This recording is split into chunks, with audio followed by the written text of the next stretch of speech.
I want to talk about newborn screening for all the MPSs, and I'm going to explain it at your level, so you'll be able to understand, but you have to listen. You have to listen carefully. And but I promise if you do that, you'll have a deep understanding of newborn screening and how the technology works. Okay. So here we go. So I think you all know the first part of the talk where the MPS is. You have a deficiency in an enzyme that's breaking down these mucopolysaccharides or glycosaminoglycans. Let's call them GAGs. So these GAGs, they're these molecules on the outside of cells that help hold all of the cells into the tissues, you know, liver and brain and everything, right? Multicellular tissues. Now, everything in our cell expires and has to be recycled. And your body is constantly breaking down the GAGs into their basic building blocks and then reassembling them into a new round that can go further.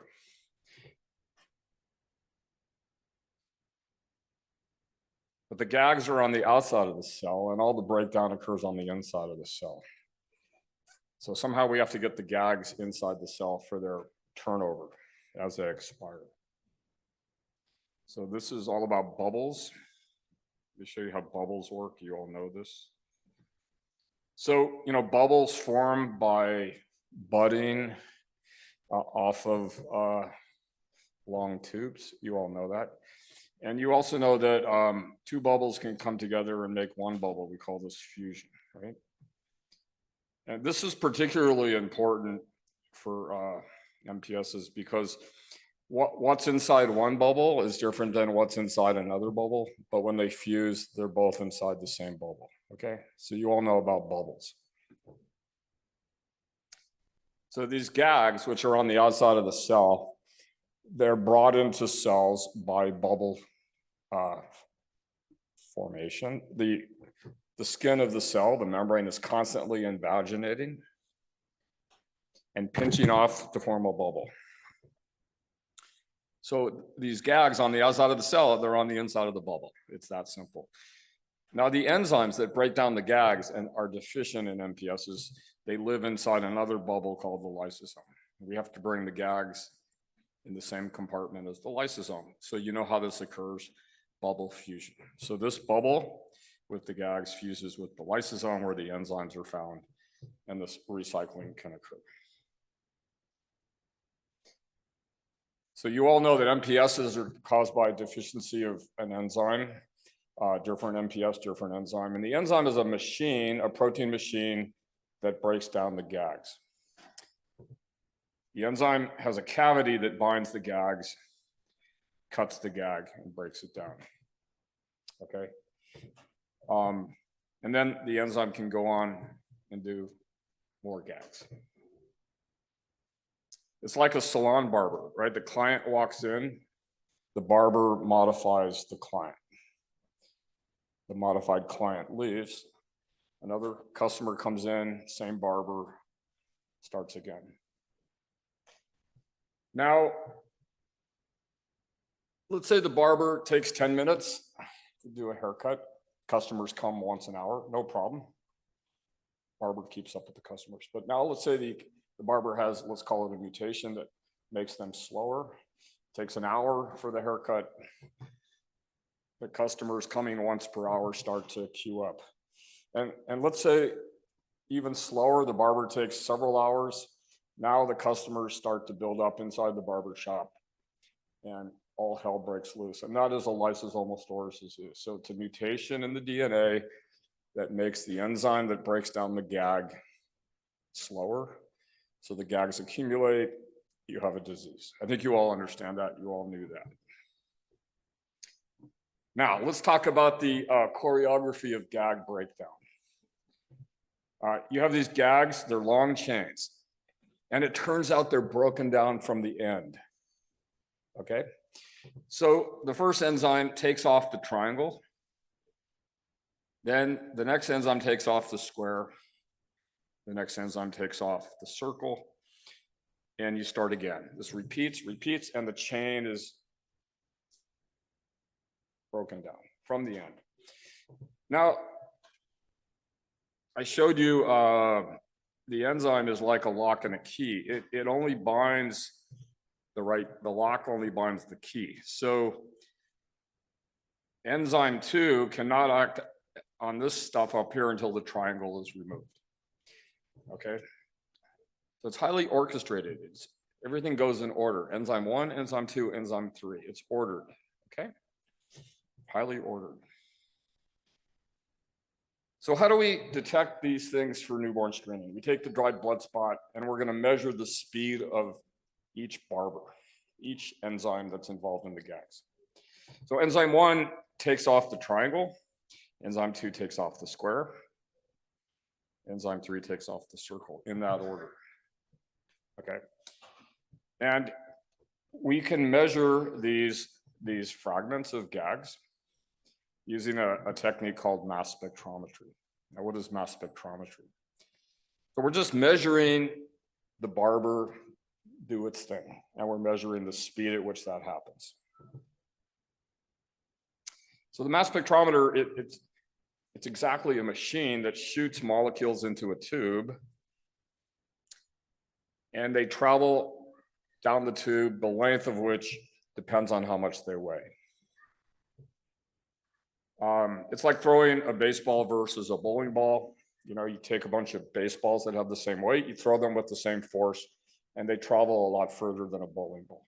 Okay, so if we want to count baseballs in the sample, we shoot them one at a time. We put a detector 100 yards away from the gun, and we count how many baseballs hit the detector. The detector goes ping, ping, ping, and it just counts the molecules.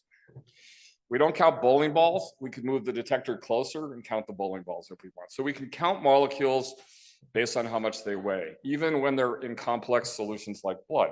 So we can count all of these gag fragments with the mass spectrometry, and we can count them all at the same time. So we can measure how fast the enzyme's going. We can measure how many of these molecules are made, let's say, in 1 hour. And if you have an MPS disease, it will be slower, okay? Now, it's a little complicated, this slide, but let me take you through it. It's not too bad. So take a bunch of normal people and measure, let's say, a particular enzyme. And what we find if we measure the enzyme speed along X and the number of people, we get a distribution of enzyme speeds. Most people have about this speed, but some guys are extra fast and some guys are slow. Now, it turns out, you know, if you're 10 minutes per haircut and the customers are coming once per minute, if you're 5 minutes per haircut, it doesn't matter. If you're 20 minutes per haircut, it doesn't matter. It only matters when you get, you know, 1 hour per haircut if the customers are coming every hour.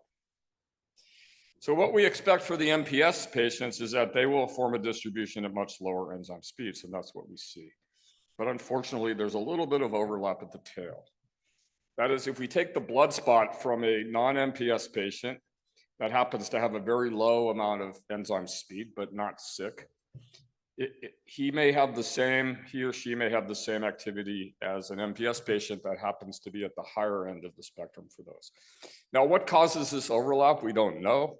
It's probably because when we sample the blood, we're not taking exactly the same amount.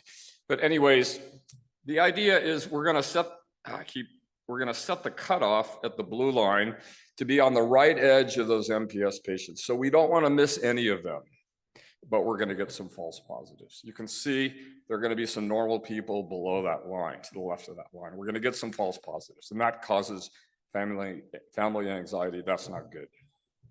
But we don't want to miss any. We don't want any false negatives. But as a result, we're going to get some false positives. So we're not quite perfect yet by measuring these enzyme speeds. We want to eliminate all possible false positives. And now we know how to do this for all the MPS disorders. So you got a pile of cigarettes and you want to destroy them. And the only way to destroy them is to light them with a match and let them burn from the end. That's the only way. Well, I'll come back to that in a minute. And it takes about 10 minutes for each cigarette to burn from the end until it's gone. So if you light them All the cigarettes are gone in 30 minutes. Now, a genius comes along and says, I want to make this go faster. So I'm going to take a machete and spend just a minute whacking away, cutting the cigarettes into, let's say, 3 pieces on average. On average, miss a few. Then you light them all on the ends. And now it only takes 10 minutes for them to burn. So it takes 1 minute for the machete and 10 minutes for all the cigarettes versus 30 minutes. So you win, the machete makes it go faster. Okay, by cutting the cigarettes up into smaller pieces and letting them burn from the end. And that's exactly what nature does. It cuts the gags in the middle and then takes the fragments, shaves them down from the end. So if you don't have an MPS, they're all broken down into their components, the circles, the squares, and the triangles. But let's say one of your enzymes is broken. Let's say enzyme 2, which let's say causes a particular type of MPS, let's say MPS 2. Okay, so what happens? Think about it. All the triangles come off. Enzyme 1 is functional. Enzyme 3 is irrelevant because it can't act until the square comes off, but enzyme 2 is broken. The machete keeps going. So you end up with a shorter gag fragment that has the square on the end, but no triangle. And everything funnels into that fragment because everything builds up with the circle and the square, but no triangle, right? One step is broken. And that is exactly the biomarker we can measure in dried blood spots to indicate that this baby has MPS 2. So now you say, well, so why do we measure the enzyme if we can do this? Why do we measure the speed of the enzyme when we can just measure the biomarker? The answer is very simple. It's much, much easier to measure the enzyme. It takes about a minute per baby. It's much harder to measure the biomarker. It takes about half an hour. So New York screens 1,000 babies a day. At 1 minute each is about 24 hours. So they can do this on one machine every 24 hours, because every day another 1,000 babies. If we did this method first, the gag fragments, it would take 10 times the number of machines, which is kind of a deal breaker. So it's a no-brainer. We do the enzyme first, and every year they find about 50 babies that have low enzyme below the cutoff. And then we put them through this second tier analysis. And we have plenty of time in a year to do 50, 30-minute analysis. So it's a no-brainer. Now, this is the last slide, which is the most important slide. So this shows you for MPS 3A as an example, and we have data for all of the MPSs. So we take 136 random newborns that don't have MPS, and they don't have essentially none of this biomarker. And if you take these 8 or 9 MPS 3 newborns, they all have greatly elevated markers. So it's easy to spot these guys. So we do the enzyme first, then we do this on a rare occasion, and the number of false positives and false negatives is essentially 0. We have perfect newborn screening for all types of MPS using this 2-tier method. So I want to end by telling you where this data came from, because this is very important. We needed to show in newborn blood spots from MPS 3A patients that they have elevated marker. We don't really care about blood taken from kids that are 5 years old already diagnosed with MPS 3A, because we need to know what's going on at birth. That's what newborn screening is, okay? So if it works when you're 5 years old, but not when you're 0 years old, no can do. So now, wait a minute. How do we get blood spots from newborns 5 years after they've been born? We go to the National MPS Society. They have a registry of all the families. We contact the families and we say, can you please go to your newborn screening lab in the state that you were born and request the residual dried blood spots be sent to me so we can do these experiments. And that's the critical thing we did with the National MPS Society over the last 6 or 7 years. And my last slide. I want to make some important points here. So summary, we can now screen for all forms of MPS disorders with essentially no false positives or false negatives. But there's always false positives and false negatives, Mike. As of now, there are none. We think this is essentially perfect. Time will tell, but I'm very confident. First, your enzyme activity, speed, followed by second tier of these little chunks of GAGs is the way to do it. We have newborn screening for MPS 1 and MPS 2 going live across the USA, as you've heard, and other MPSs can now be done as treatments are developed. We need treatments first. But wait a minute, we have treatments for MPS 4A and 6 and 7, but we don't have screening yet. Why not? Bad policy making by a few people with substantial power to influence the national newborn screening is the problem. Bad policy, so I say. And we can talk about this later. That's my opinion. I will stand by that, but happy to talk more about this. We thus continue to rely heavily on advocacy from affected families. And here's something very important. We have to do everything possible to stop the destruction of residual dry blood spots in state newborn screening programs. There are some bad apples that are worried about things that the government should not hang on to your baby's blood spot. If we lose these blood spots, we are done, game over, forever developing new screening for new disorders as treatments are developed. They're gone for good. So we have to do everything possible to make sure that all of these blood spots are not destroyed. Okay, I think I made that pretty clear why we need to have those blood spots and the people that did the work. And thank you very much.